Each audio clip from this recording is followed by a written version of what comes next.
Hello friends, welcome to this course on communication skills and personality development. Today's topic of discussion is personality development. Personality originates from a Latin word persona, which means a mask, which was used by the actors to change their appearance. Personality is a set of qualities that make a person distinct from one another. It can also be said as an umbrella consisting of a number of elements like personal appearance, dress, manner, speech, knowledge, intelligence, habits, audience, sentiments, etc.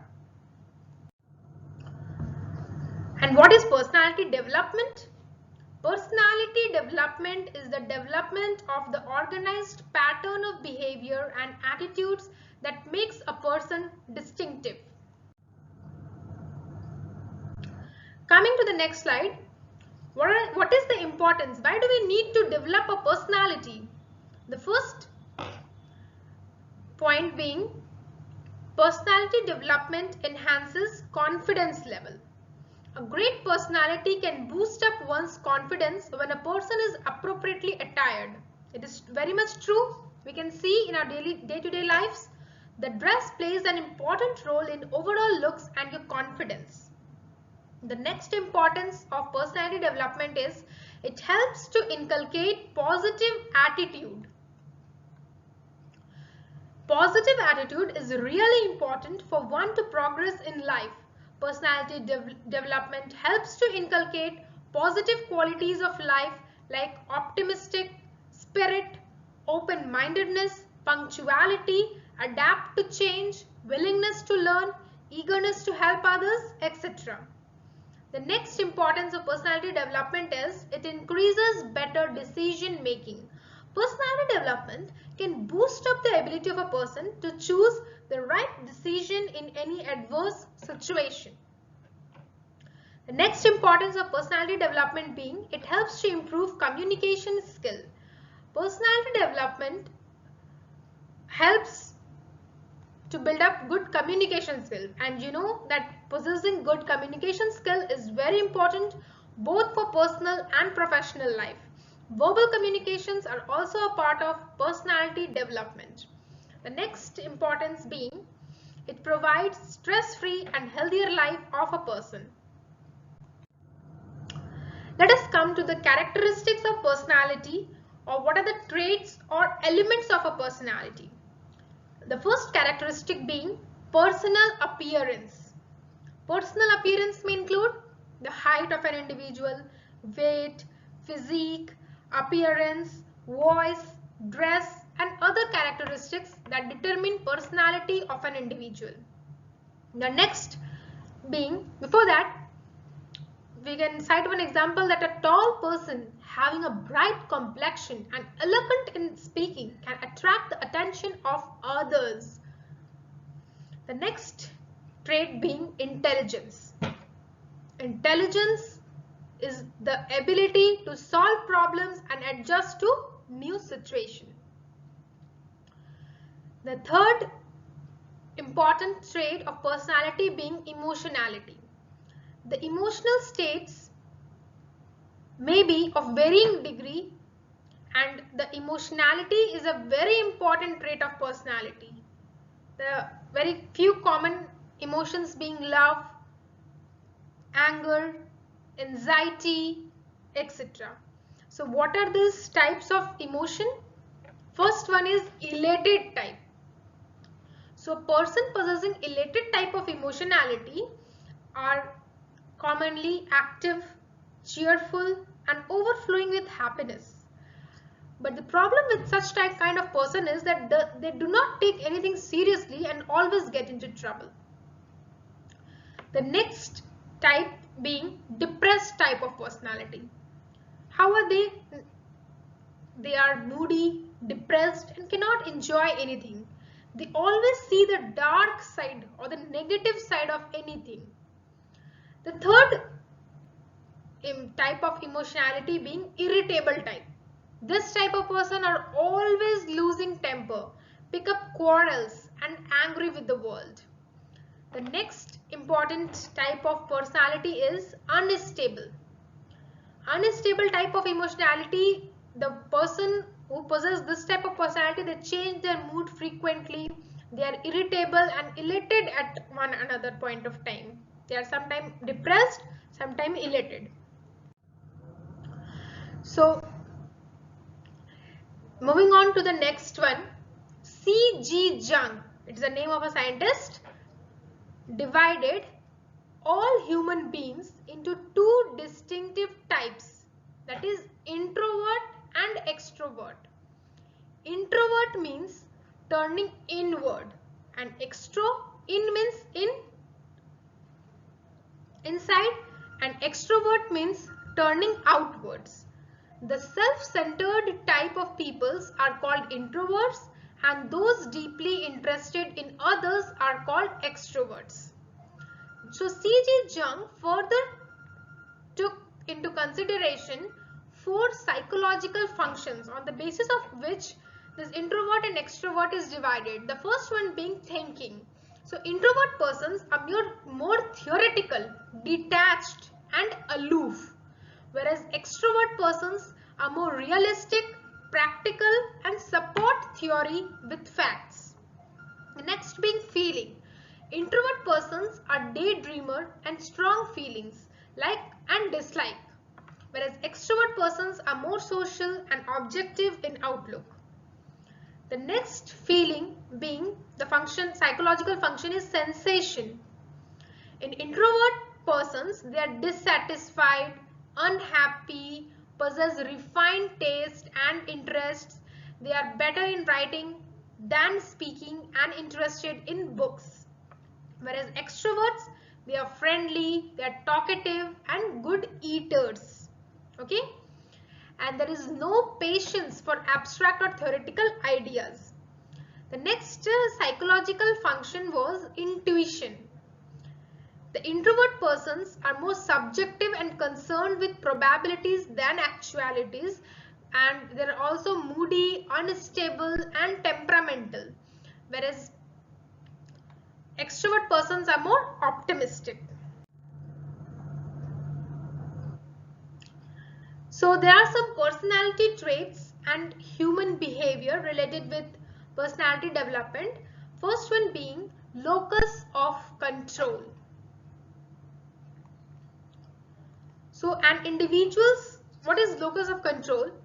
An individual's generalized belief about internal versus external control is called locus of control.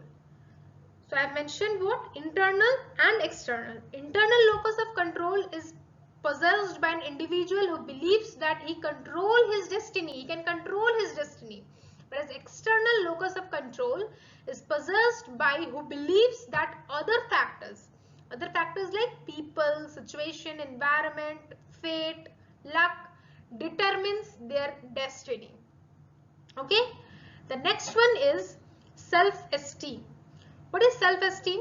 Self-esteem is a personality trait that is concerned with the extent to which one has a feeling of self-worth. A person with high self-esteem exhibits the following characteristics. What are those characteristics? They have a positive feeling about oneself, understand his strengths and weaknesses. He believes that his strengths are more important than his weaknesses.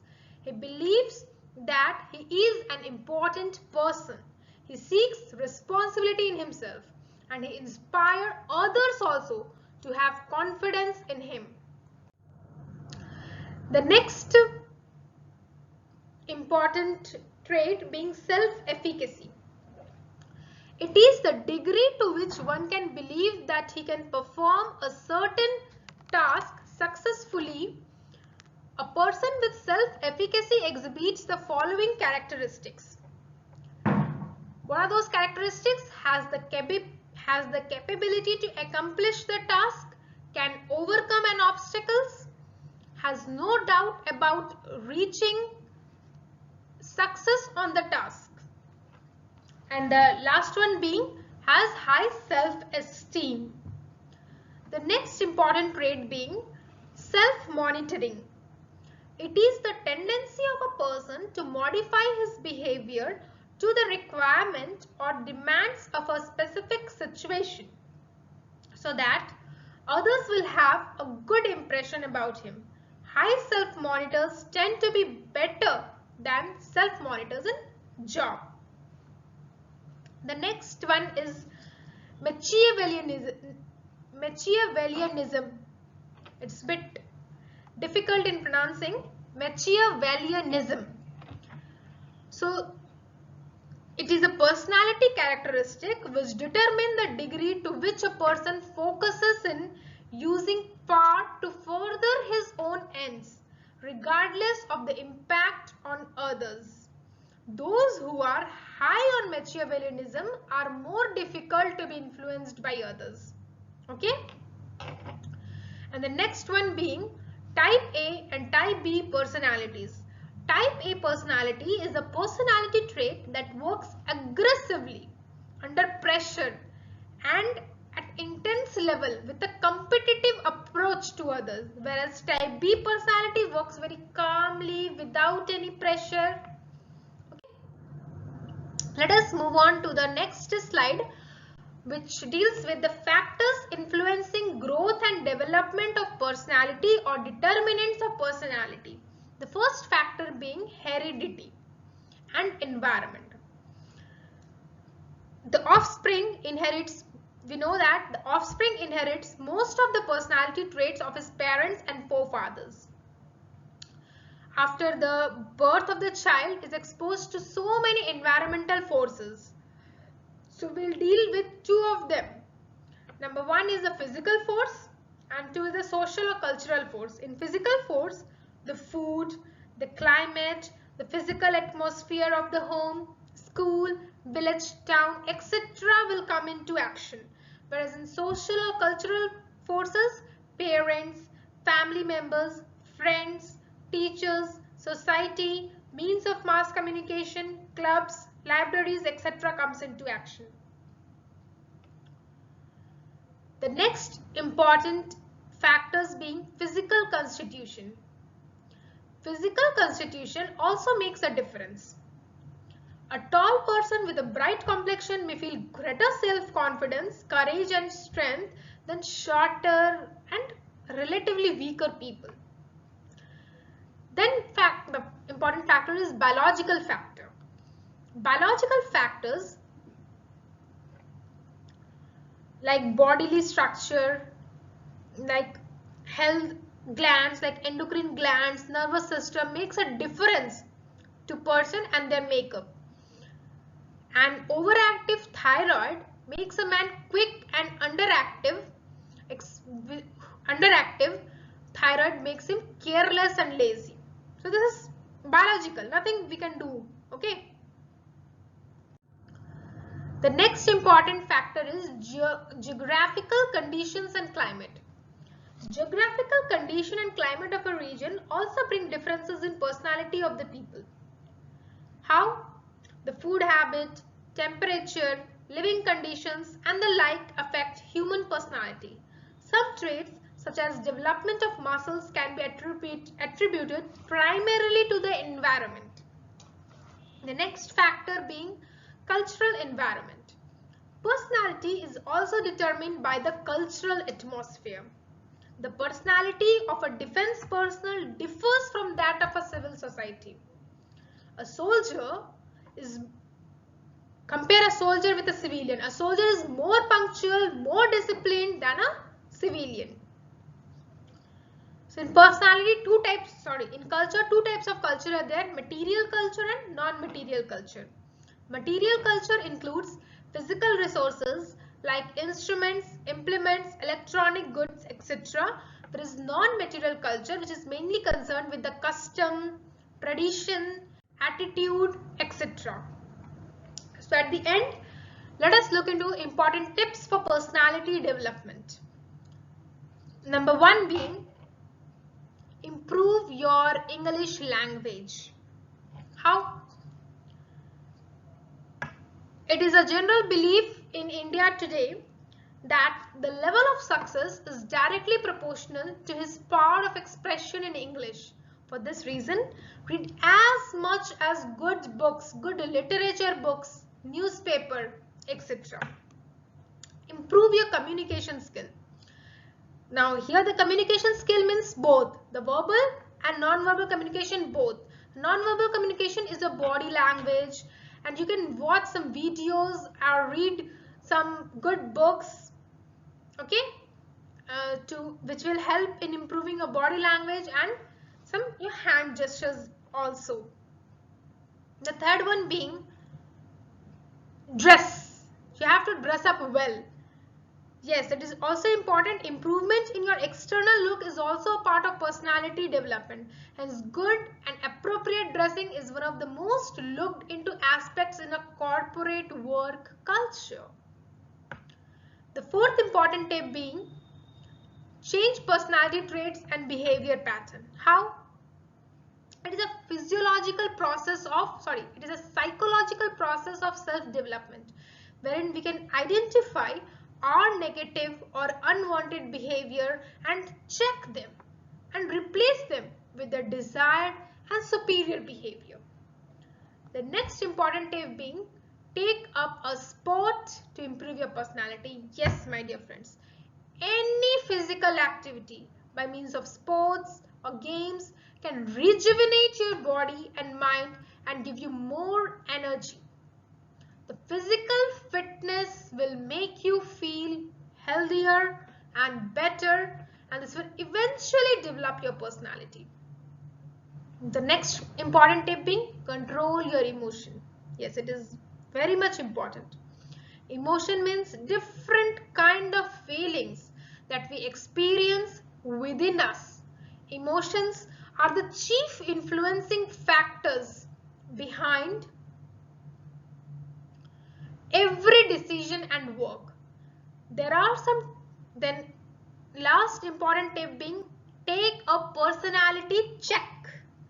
There are some tests, personality tests that will help you measure your personality. The sole purpose of this test is to analyze your reactions and responses, your thinking and your feeling. So with this, we have come to the end of this lecture on personality development. Meet you in the next lecture. Thank you.